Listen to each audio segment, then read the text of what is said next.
Guys, welcome back to new video. आप सभी का स्वागत है मेरी यूट्यूब चैनल करुणा पढ़ाई मेरा जो आ चुका है 7th स्टैंडर्ड के साइंस के साथ। और आज का हमारे चैप्टर का नाम है हीट और आज हम करने वाले उसके थर्ड चैप्टर का एक कंटिन्यूशन वीडियो। और आज हम करने वाले उसके कुछ एक्टिविटीज को डिस्कस।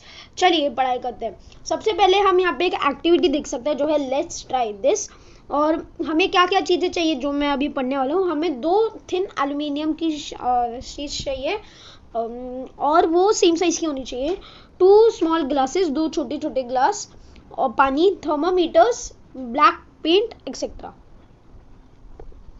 ये सारी चीज़ें चाहिए हमें ये बनाने के लिए। अभी जो प्रोसीजर है उसमें क्या करना है हम वो भी जानेंगे।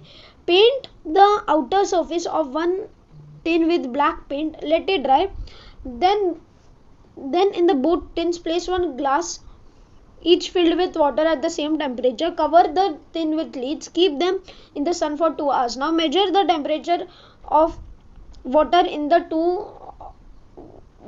glasses in the 2 tins. Why is the reason between the difference in the temperature? क्योंकि जो ब्लैक कलर है, ब्लैक कलर एक ऐसी चीज़ होती है जो सनलाइट को अट्रैक्ट करती है और वाइट कलर के कारण सनलाइट रिफ्लेक्ट होती है। अभी अगर आप ज़्यादा ब्लैक कलर पहनोगे तो आपको ज़्यादा गर्मी होगी। अगर आप समर में हो या सनी सीजन में हो तो तभी आप ब्लैक पहनोगे तो आपको गर्मी ज़्यादा फील होगी मोर कंपेरेटिवली अगर किसी ने वाइट टी शर्ट या वाइट कपड़े पहने हो तो। क्योंकि ये सिंपल सी चीज़ है, क्योंकि जो लाइट है वो लाइट ऑब्जॉर्व होती है ब्लैक कलर के कारण। तो टिन के ऊपर जब एक ब्लैक पेंट से जब एक को कलर किया तो तभी हीट ज़्यादा ब्लैक पेंट वाले में ऑब्जर्व हुई और ज़्यादा टेम्परेचर ब्लैक पेंट वाले का था, नॉट जो जिस पे ब्लैक टिन नहीं था। Good and bad conductors of heat. अभी हम good and bad conductors of heat के बारे में जानेंगे। Place a steel spool, a copper strip, rod और अ डिवाइडर फॉर योर कंपास और इन अ पेंसिल और अ plastic scale in a glass beaker. अभी आपको क्या करना है, आपको एक स्टील का स्पून या एक कॉपर रॉड और कॉपर स्ट्रिंग, आपको स्टील का स्पून, एक कॉपर स्ट्रिंग और या rod, a divider from your compass and a pencil, एक पेंसिल और plastic ruler in a glass beaker. आपको ये सारी चीज़ें ग्लास बीकर में रखनी है बड़े वाले और आपको उसमें गर्म पानी डालना है। उसका टेम्परेचर होना है 60 to 70 Celsius into the beaker. Wait for a while. Touch the outer end of each of the object. Record the observation in the table below. Object: how hot was the outer end? Very hot, hot, warm, as cold as the temperature, atmosphere. ये सारी चीज़ें जो आपको पता करनी है। अभी जो स्टील स्पून है मुझे लगता है स्टील स्पून हॉट होगा, कॉपर स्ट्रिंग भी हॉट होगी, रॉड भी हॉट होगा, डिवाइडर वार्म होगा और pencil as cool as atmosphere. Plastic ruler भी क्या होगा, प्लास्टिक रूलर भी as cool as the atmosphere होगा, क्योंकि प्लास्टिक और वुड के ऊपर गर्म पानी का उनके टेम्परेचर से कुछ भी फर्क नहीं पड़ता। जब हीट जैसे हम देखेंगे स्पून, कॉपर स्ट्रिंग और रॉड और कंपास, ये क्या है, गुड कंडक्टर्स ऑफ हीट है क्योंकि इनमें स्टील है, इनमें आयरन है, तो ये क्या है, ये गुड कंडक्टर्स ऑफ हीट है। तो ये सारी चीज़ें गर्म रहेंगी और कुछ चीज़ें वेरी हॉट रहेंगी, कुछ चीज़ें हॉट होंगी और कुछ चीज़ें वार्म होंगी। तो अभी हम आ जाते हैं what referring will you draw from this. अभी आपको क्या रेफर्स मिल रहा है जो आप इसे ड्रॉ करोगे। Some substance are good conductors of heat while some are bad conductors of heat. Heat is easily conducted through a copper string or a pot, but not through a plastic or wood. जैसे मैंने आपको कहा plastic और would के through, plastic और would bad conductors है तो वो गर्म नहीं होंगे।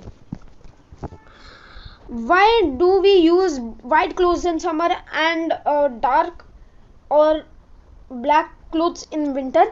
जैसे मैंने आपको बोला समर में ब्लैक कलर क्या करता है, ब्लैक कलर उसे ऑब्जर्व करता है, हीट ऑब्जर्व करता है, इसलिए समर्स में ज़्यादा से ज़्यादा लोग वाइट कपड़े पहनते हैं। और तो इसके कारण लोग वाइट कपड़े समर्स में पहनते हैं और ब्लैक कपड़े विंटर्स में पहनते हैं, क्योंकि जहाँ पे वाइट कपड़े समर्स में हीट ऑब्जर्व नहीं करते तो वैसे ही विंटर्स में वो हीट नहीं, जो ठंडी है वो ऑब्जर्व करते हैं। विंटर्स में लोग इसलिए ब्लैक कपड़े ज़्यादा पहनना पसंद करते हैं। Expansion and contraction of solid substance due to heat. अभी हम पढ़ने वाले हैं एक्सट्रैक्शन और contraction of solid subjects heat के कारण। अभी आपको पता है हीट के कारण किसी भी चीज़ का अगर वो लिविंग ना हो उसका जो स्टेट ऑफ मैटर है वो चेंज हो सकता है।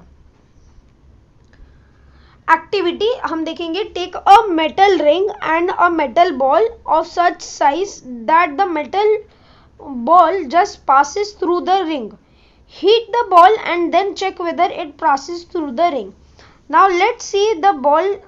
Now let the ball cool down and check whether it passes through the ring. Above the experiment tell us that the metal expands on heating and contracts on cooling.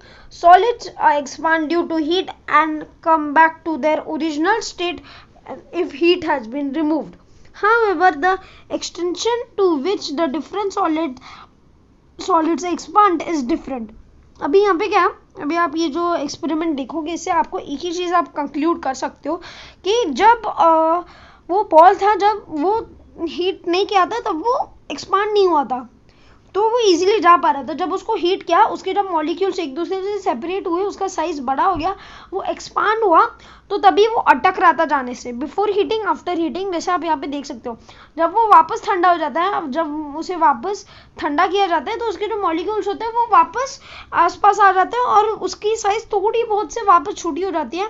तो इसलिए हम क्या कहेंगे, वो ठंडा होने के बाद वापस उसके मॉलिक्यूल्स एक दूसरे के पास आ जाते हैं और वो साइज उसकी वापस नॉर्मल हो जाती है दोस्तों।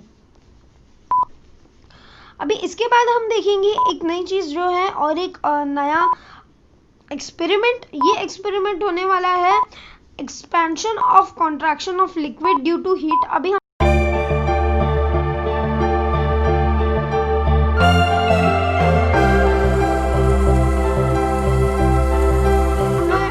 हम लोगों ने सॉलिड का पढ़ लिया, अभी हम लिक्विड का पढ़ेंगे, उसका एक्सट्रैक्शन क्यों होता है। अभी हमें क्या क्या चाहिए, हमें चाहिए 500 ml 500 ml फ्लास्क, 500 ml का फ्लास्क चाहिए, 2 होल्डर और 2 hold rubber stoppers, 2 hold rubber stoppers होने चाहिए, ग्लास ट्यूब होना चाहिए, मेजरिंग रूलर होना चाहिए, थर्मामीटर होना चाहिए, स्टैंड होना चाहिए, वायर गैस होना चाहिए, बर्नर होना चाहिए, ग्राफ पेपर एक्सेट्रा। ये सारी चीज़ें हमारे पास होनी चाहिए। अभी सबसे पहले अभी ये सारी चीज़ें जमा होने के बाद अभी हमें क्या करना है, हमें बर्नर भी हमें चाहिए होगा। Fill the conical flask with water, insert the glass tube and then the thermometer in the 2 flask in the 2 holes of the stopper and fit it in the conflict flask. Heat the water and with the help of the ruler according to the water level in the glass after the tube. After 2 degrees Celsius rise in the temperature, take after 10 readings. Observe what happens when the heat is stopped. Draw the graphs to show the changes in water level. Temperature rises when liquid is heated. The distance between its particle increases and its volume increases. This is called the expansion of liquid. When the temperature falls, the liquid contracts. अभी यहाँ पे एक ही चीज़ है जो हम समझ सकते हैं, जब पानी गर्म होता है तो वो वाटर वेपर में चेंज होकर इवेपोरेट होना शुरू हो जाता है, एज पर बॉइलिंग होना शुरू हो जाता है, और जैसे जैसे वो ऊपर जाता है उसका पानी लेवल बढ़ते जाता है, तो टेम्परेचर में भी उसका हीट जो उसका टेम्परेचर है थर्मामीटर में भी उसका जो टेम्परेचर है वो शून्य होने शुरू हो जाता है। तो इसके कारण क्या कह सकते हैं हम, पानी के साथ भी वही होता है, जब जो ही वो चीज़ जब सॉलिड के साथ होती है, पानी भी एक हाई पॉइंट पे आके वो एक्सपांड होना शुरू होता है, वो इवेपोरेट होना शुरू होता है, और फिर जो वही वाटर वेपर्स को अगर हम वापस कंडेंसेट करें, उसे वापस ठंडा करें, तो वो वापस पानी में बदल जाएगा। ये सेम चीज़ उसके साथ भी होती है। आज के बस नहीं, आई होप आपको वीडियो पसंद आएगा। अगर वीडियो पसंद आएगा, वीडियो को लाइक, वीडियो को शेयर, चैनल को सब्सक्राइब और कमेंट्स में ये जरूर बताना आपको मेरा एक्सप्लेनेशन कैसा लगा। तब तक के लिए गुड बाय।